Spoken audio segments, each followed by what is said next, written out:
اعوذ باللہ من الشیطان الرجیم بسم اللہ الرحمن الرحیم السلام علیکم ورحمۃ اللہ وبرکاتہ۔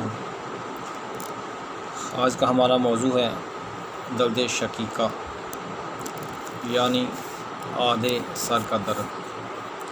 تو موضوع کا آغاز کرنے سے پہلے تمام دوستوں سے گزارش ہے کہ جن دوستوں نے چینل کو ابھی تک سبسکرائب نہیں کیا وہ چینل کو سبسکرائب کر لیں تاکہ آنے والی ہر ویڈیو آپ تک بآسانی پہنچ سکے۔ درد شقیقہ کی بہت ساری علامات ہیں۔ یہ درد سر کے نصف حصے میں ہوتا ہے، اکثر بوقت تہجد شروع ہوتا ہے اور دوپہر کو شدید ہو جاتا ہے۔ سورج ڈھلنے کے ساتھ ساتھ کم ہونا شروع ہو جاتا ہے۔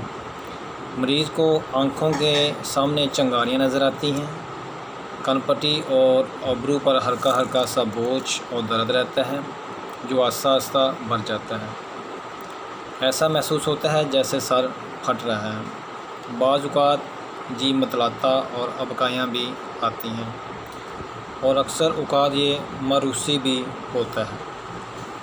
اس کے اسباب میں نزلہ زکام کے بند ہونے کی وجہ سے، عام جسمانی کمزوری کی وجہ سے، بد ہضمی، بے خوابی، تیز روشنی کو مسلسل دیکھنا، گردوں کے امراض، عورتوں میں حیض کا بکثرت آنا، اختناق الرحم یعنی ہسٹیلیا اور رحم کے مختلف امراض، عرصہ تک بچوں کو دودھ پلانا، اعصابی کمزوری وغیرہ اس کے مین اسباب ہیں۔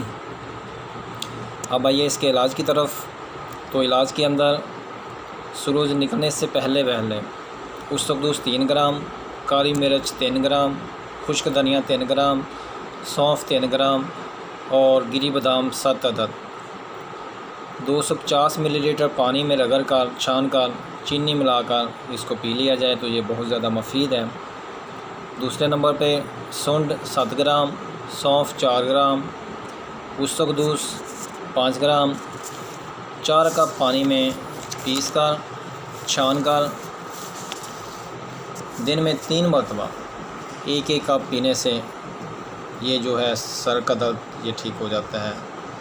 اس کے علاوہ سنڈ کا سونف بنا کر 1 گرام دن میں 3 مرتبہ کھانے سے بھی بد ہضمی بھی ٹھیک ہو جاتی ہے اور سر کا جو درد ہے وہ بھی ٹھیک ہو جاتا ہے۔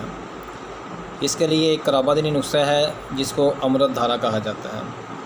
امرت دھارا جو ہے یہ بھی ماتھے پہ لگایا جائے، ٹھیک ہے، اور اس کا بام بنا کر اس کو لگایا جائے تو یہ بھی بہت زیادہ مفید ہے۔ عام مارکیٹ کے اندر اطریف اور اشتقدوس 1 چمچ اور دماغی نصف چمچ خالی پیٹ کھانا کھانے کے بعد جوارش میدی، رات سوتے وقت اطریف زمانی کا استعمال کیا جائے تو یہ بھی سر درد کے لیے بہت زیادہ مفید ہے۔ بہت شکریہ، السلام علیکم۔